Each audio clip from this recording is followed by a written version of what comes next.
मला कालपासून खूप जास्त ताप भरलाय आणि खूपच जास्त सांधेही दुखत आहे, अंगदुखी आहे, थकवा आहे.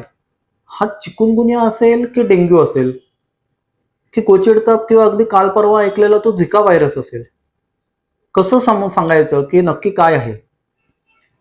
नमस्कार मित्रांनो, मी डॉक्टर पियुष अशोक चौधरी घेऊन येत आहे fever care centre for infectious डिसीजच्या यूट्यूब चॅनलवरचा पुढचा व्हिडिओ, ज्यामध्ये आपण बघणार आहोत की चिकुनगुनिया ह्या इन्फेक्शनची लक्षणं काय असतात आणि पावसाळ्याच्या काळात कॉमन असलेले डेंग्यू, मलेरिया, झिका व्हायरस, गोचिड ताप यांच्यासारख्या इतर इन्फेक्शनपासून चिकुनगुनियाचे रुग्ण वेगळे फरक कसा करावा. सो बेसिकली जसं आपण आपल्या गेल्या व्हिडिओत बघितलं, चिकुनगुनिया हे इन्फेक्शन एडिस डासांच्या चावल्यामुळे एका व्यक्तीपासून दुसऱ्या व्यक्तीला पसरते.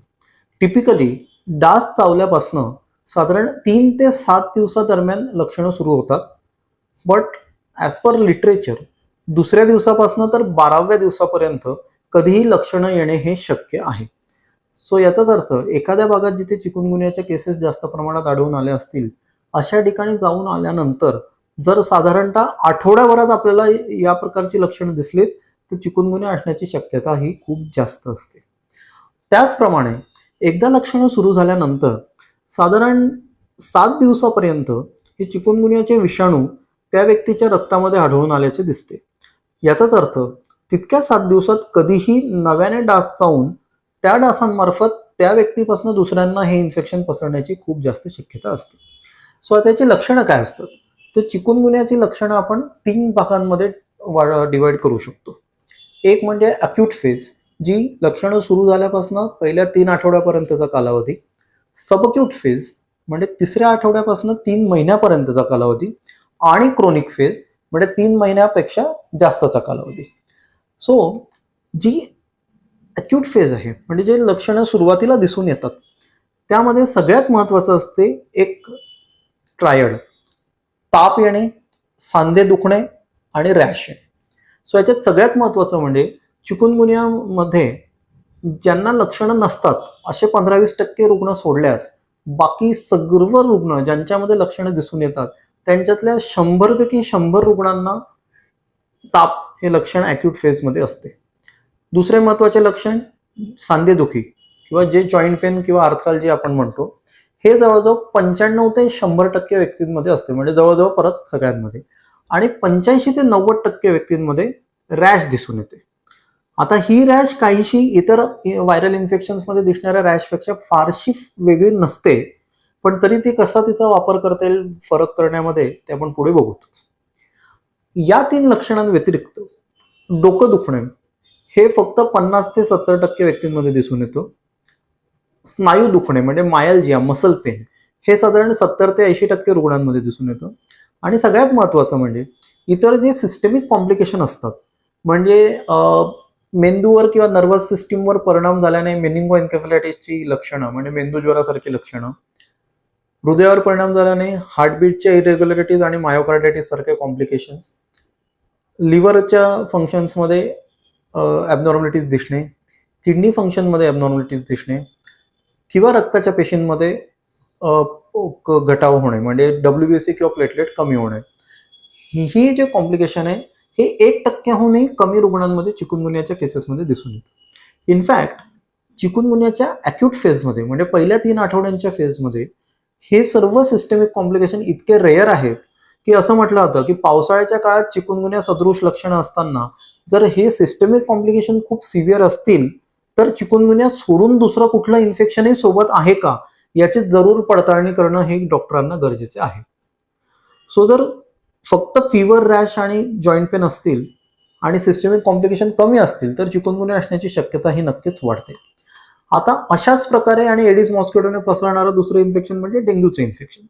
सो आपल्याला किमान डेंग्यू आणि चिकुनगुनियामध्ये फरक कसा करावा हे माहीत असणं अतिशय गरजेचं आहे. कारण डेंग्यूमध्ये प्लेटलेट कमी होणे, पांढऱ्या पेशी कमी होणे आणि बाकी सर्व वेगवेगळ्या अवयवां रिलेटेडचे साईड इफेक्ट किंवा कॉम्प्लिकेशन्स हे चिकुनगुनियापेक्षा कैक जास्त प्रमाणात रुग्णांमध्ये दिसून येतात. सो त्या दृष्टीने आपल्याला डेंग्यू असल्यास योग्य ते तपासणी करणे आणि योग्य तो इलाज करणे हे त्यामुळे शक्य होऊ शकतं. सर, डेंग्यू आणि चिकुनगुनियाबद्दल बोलायचं झाल्यास चिकुनगुनियामध्ये तापाच्या पहिल्या किंवा दुसऱ्याच दिवशी सांधेदुखी सुरू होते आणि ही सांधेदुखी जास्त करून हातापायाची पोटं, मनगट आणि पायाचे अँकल्स या सांध्यांमध्ये जास्त असते आणि त्या खालोखाल कमी प्रमाणात गुडघे, कमर, खांदा असे इतर लार्ज जॉईंट्समध्ये दिसून येते. सो प्रिडॉमिनंटली स्मॉल जॉईंट्स जे असतात हाताची आणि पायाची यामध्ये ही सांधेदुखी दिसून येते. या उलट डेंग्यूमध्ये कमरदुखी, गुडघेदुखी ही लक्षणं या स्मॉल जॉईंट्सच्या रिलेटेड सांधेदुखीपेक्षा जास्त प्रमाणात असतात. त्याचप्रमाणे चिकुनगुन्यामध्ये जी रॅश येते, जी टिपिकली आपण जी मॅक्युलोपॅप्युलर एरिथेमॅटस रॅश म्हणतो किंवा संपूर्ण शरीरावरती लाल अशी रॅश येणे, बारीक बारीक लाल पुटकुळ्या येण्यासारखी, जी चेहरा, छाती, पोटाप्रमाणेच हातापायावरही असेल, अशी रॅश चिकुनगुन्यामध्ये जनरली ताप आल्यानंतर दुसऱ्या किंवा तिसऱ्या दिवशी सुरुवात होते. या उलट डेंग्यूच्या रुग्णांमध्ये ही रॅश ऑलमोस्ट 5-6 दिवसांनंतर सुरुवात होते किंवा प्लेटलेट कमी व्हायला सुरुवात झाल्यानंतर तशी रॅश दिसते, जी चिकुनगुन्यामध्ये दुसऱ्या तिसऱ्याच दिवशी दिसेल. याचप्रमाणे जसं आपण अगोदर बघितलं, डोकं दुखण्याचं प्रमाण चिकुनगुन्यामध्ये फक्त 50 ते 70% व्यक्तींमध्ये दिसून येतं, पण डेंग्यूमध्ये ऑलमोस्ट 85-90% रुग्णांमध्ये डोके दुखणे आणि विशेषतः डोळ्याभोवती किंवा डोळ्याच्या मागे तीव्र वेदना होणे हे लक्षण प्रकर्षाने दिसून येतं. सो हे लक्षण असल्यास डेंग्यू चिकुनगुन्यापेक्षा जास्त शक्य हे आपण लक्षात ठेवायला हवं. त्याचप्रमाणे हातापायाचे स्नायू दुखणे म्हणजे मांड्या, काफ्स, दंड असे सगळे मस्क्युलर पेन्स हे डेंग्यूमध्ये खूप जास्त प्रमाणात दिसून येतं, जेव्हा की चिकुनगुन्यामध्ये हे अतिशय कमी प्रमाणात किंवा सौम्य प्रमाणात असतं. सो हे अशाच प्रकारे जे कॉम्प्लिकेशन असतात म्हणजे प्लेटलेट 1 लाखापेक्षा कमी होणे हे जनरली डेंग्यूच्या बहुतांशी रुग्णांमध्ये दिसून येतं, जेव्हा की चिकुनगुन्यामध्ये फार कमी पर्सेंटेज रुग्णांमध्ये प्लेटलेट हे 1 लाखापेक्षा कमी ड्रॉप होण्याची शक्यता असते. त्याचप्रमाणे चिकुनगुन्यात जनरली पांढऱ्या पेशींचा काउंट हा नॉर्मल किंवा जस्ट बिलो नॉर्मल असा असतो, जेव्हा की डेंग्यूमध्ये ऑलमोस्ट प्रत्येक रुग्णामध्ये ज्याप्रमाणे प्लेटलेट कमी होतात तशाच प्रमाणे पांढऱ्या पेशी देखील कमी होत असतात. त्याचबरोबर रक्तातला पाण्याचा अंश कमी होऊन ब्लड प्रेशर कमी होण्याची शक्यता किंवा ज्याला आपण हायपोव्हॉल्युमिक शॉक म्हणतो किंवा जे पोस्चरल हायपोटेन्शन म्हणजे उठून बसल्यावर चक्कर येणे, डोळ्यापुढे अंधारी येणे ही लक्षणं डेंग्यूमध्ये जास्त प्रमाणात दिसून येतात, चिकुनगुन्यामध्ये जवळजवळ दिसतच नाहीत. वारंवार उलटी होणे, पोटात दुखणे, लिव्हरला आणि पित्ताशयाला सूज येणे ही लक्षणं देखील डेंग्यूमध्ये बहुतांशी रुग्णांमध्ये दिसून येतात, पण चिकुनगुन्यामध्ये फारशा प्रमाणात दिसत नाहीत. सो अशा प्रकारे आपण डेंग्यू आणि चिकुनगुन्यामध्ये फरक करू शकतो. त्याचबरोबर इथून पुढे जाताना दुसरी असते सबअक्यूट फेज. सो सबअक्यूट फेज म्हणजे 3ऱ्या आठवड्यापासून 3ऱ्या महिन्यापर्यंत. सो या काळामध्ये ताप जनरली दिसत नाही. यामध्ये सगळी लक्षणं असतात सांध्यां रिलेटेड. सो संबंधित लक्षणं म्हणजे हातापायाचे पोटांची सांधे, मनगटांचे सांधे आणि पायाच्या अँकलचे सांधे यांना सूज येणे, यांना स्टिफनेस येणे ही लक्षणं प्रकर्षाने दिसतात आणि विशेषतः ही लक्षणं सकाळच्या वेळी किंवा केव्हाही आराम करून उठल्यानंतर जास्त तीव्र असतात आणि बऱ्याचशा रुग्णांमध्ये काही वेळ हालचाल केल्यानंतर ही लक्षणं कमी होत असतात. त्याचबरोबर सांध्यांच्या सूजसोबतच हे सांध्यांचा भाग लाल होणे आणि हाताला गरम लागणे अशा प्रकारचे चिन्ह या सबअक्यूट फेजमध्ये जास्त प्रमाणात दिसून येतात. टिपिकली या फेजमध्ये रुग्णांना अंथरुणावरनं उठबैस करायला, चालायला डिफिकल्टी होत असते आणि याच सगळ्या लक्षणांमुळे चिकुनगुन्या हे नाव आलंय, हे आपण आपल्या गेल्या व्हिडिओत बघितलं. या काळामध्ये बऱ्याच प्रमाणात थकवा येणे आणि काही काम करवलं न जाणे हे लक्षणही चिकुनगुन्यामध्ये खूप कॉमनली दिसून येतं. पण सगळ्याच रुग्णांमध्ये अक्यूट फेज नंतर सबअक्यूट फेजची लक्षणं दिसतीलच असं अजिबात नसतं. सो विशेषतः ज्या रुग्णांचं वय 45 वर्षापेक्षा जास्त आहे, स्त्रियांमध्ये पुरुषांपेक्षा जास्त, ज्यांना अगोदर सांध्यांचे काही आजार असतील अशा व्यक्तींमध्ये किंवा ज्यांना काही बोन्सच्या रिलेटेड जुन्या इंजुरीज असतील अशा व्यक्तींमध्ये, याचबरोबर 1 वर्षापेक्षा लहान मुलं, ज्या व्यक्तींना ब्लड प्रेशरचा, क्रोनिक ऑब्स्ट्रक्टिव्ह पल्मनरी डिसीजचा म्हणजे फुफ्फुसाच्या आजाराचा आणि हायपोथायरॉइडिझम यातल्या कुठल्या आजाराचं हिस्ट्री असेल त्या रुग्णांमध्ये हे कॉम्प्लिकेशन्स होण्याची शक्यता किंवा जी सबअक्यूट किंवा त्यानंतरची क्रोनिक फेज आहे ही कॉम्प्लिकेशन दिसण्याची शक्यता ही जास्त असते. इतर बहुतांशी रुग्णांमध्ये सबअक्यूट किंवा क्रोनिक फेजची लक्षणं दिसून येत नाहीत किंवा असली तरी ती सौम्य प्रमाणात असतात. आता क्रोनिक फेजकडे वळताना आपण बघूया की ही फेज म्हणजे 3 महिन्यानंतरच्या कालावधीत येणारी लक्षणं. याच्यात टिपिकली जे आपण संधिवात हा जो आजार ऐकतो की जो एक ऑटोइम्युन गटातला आजार आहे किंवा रुमॅटॉइड आर्थरायटिस ज्याला आपण इंग्रजीत किंवा मेडिकल लँग्वेजमध्ये म्हणतो, सो तशी रुमॅटिझमची लक्षणं ही 3 महिन्यानंतर चिकुनगुन्या होऊन गेलेल्या व्यक्तींमध्ये दिसण्याची शक्यता असते.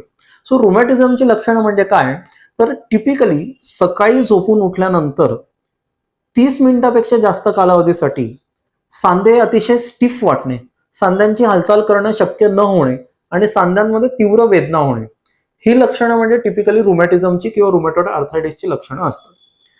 अशी लक्षणं जर एखाद्या अशा व्यक्तीत दिसून आलीत की ज्याला गेल्या 3 ते 6 महिन्याच्या कालावधीत व्हायरल फिवर किंवा चिकुनगुन्या सदृश ताप येऊन गेलाय आणि तत्पूर्वी कधीही अशी लक्षणं नव्हती, तर ही लक्षणं चिकुनगुन्या रिलेटेड क्रोनिक इन्फ्लमेटरी रुमॅटिझम या प्रकाराची असू शकतात. म्हणजे चिकुनगुन्याच्या क्रोनिक फेज मधली ही लक्षणं असू शकतात. यात पुन्हा हातापायाच्या बोटांचे स्मॉल जॉईंट्स, मनगट आणि अँकल या जॉईंट्सचा इन्व्हॉल्वमेंट सगळ्यात जास्त असते. 10 ते 20% रुग्णांमध्ये गुडघे, कमर, खांदा किंवा कोपर, एल्बो या जॉईंट्सचे इन्व्हॉल्वमेंट आपल्याला दिसून येते. पण जास्त प्रॉब्लेम हाताची स्मॉल जॉईंट्स आणि पायाचे स्मॉल जॉईंट्स यामध्ये दिसून येतो.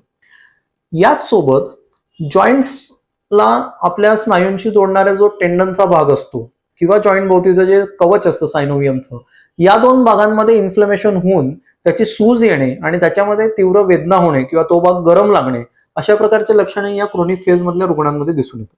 यात महत्वाचं असं असतं की क्रोनिक फेज मधल्या पोस्ट चिकुनगुन्या आर्थरायटिस ज्याला आपण म्हणतो, यातल्या रुग्णांमध्ये अप्स अँड डाऊन्सचे पिरियड दिसून येतात. म्हणजे काही कालावधी जिथे लक्षणं आहेत, त्यानंतर काही काळ ज्यामध्ये काही आठवड्यांकरता लक्षणं एकदम कमी आहेत विथ ऑर विदाऊट ट्रीटमेंट, आणि त्यानंतर काही काळाने पुन्हा अशा प्रकारचं दुखणं, हे आपण कॉमनली दिसून येतं. सो तुम्ही बऱ्याचदा आपल्या आजूबाजूला बघितलं असेल की ज्या रुग्णांना चिकुनगुन्या पूर्वी होऊन गेलाय, जो टेस्टने कन्फर्म झालाय, त्यांना परत पुढच्या पावसाळ्यात किंवा हिवाळ्याच्या काळात जेव्हा वातावरण थोडं गार असतं तेव्हा संधिवातासारखे सांधे दुखण्याचे त्रास हा आपल्याला दिसून येतो. असं काही रुग्णांमध्ये अनेक महिने किंवा अनेक वर्ष चालू शकते योग्य ट्रीटमेंट आणि निदान न झाल्यास, आणि काही रुग्णांमध्ये ट्रीटमेंट घेऊन किंवा ट्रीटमेंट न घेताही स्पॉन्टेनियसली हा आजार आपोआप बरा होऊ शकतो. आणि एक स्मॉल पर्सेंटेज ऑफ रुग्णांमध्ये संधिवाताप्रमाणे हा आर्थरायटिसचा प्रकार अनेक वर्षांकरता कंटिन्यू राहू शकतो आणि त्यांना इव्हन संधिवातात किंवा रुमॅटॉइड आर्थरायटिस मध्ये रुग्णांना बरं करण्याकरता जी औषधं द्यावी लागतात तशा प्रकारच्या औषधांची किंवा स्टेरॉइडची देखील गरज पडू शकते. सो अशा प्रकारे अॅक्यूट, सबअक्यूट आणि क्रोनिक अशा चिकुनगुन्याच्या रुग्णांमध्ये काय लक्षणं दिसून येतात हे आपण या व्हिडिओमध्ये बघितलं. यातली काही लक्षणं गर्भवती महिलांमध्ये बऱ्याच प्रमाणात वेगळी असतात. लहान मुलांमध्ये किंवा नवजात शिशूंमध्ये ज्यांना आईकडनं डिलिव्हरीच्या वेळी या इन्फेक्शनचा संसर्ग झालाय, त्यांच्यात जरा लक्षणं वेगळी दिसून येतात. त्याचबरोबर ज्यांना इतर मेडिकल आजार आहेत त्यांच्यात लक्षणांमध्ये काय फरक असू शकतो हे आपण बघणार आहोत fever care centre for infectious डिसीजच्या युट्यूब चॅनलवरील पुढच्या व्हिडिओमध्ये.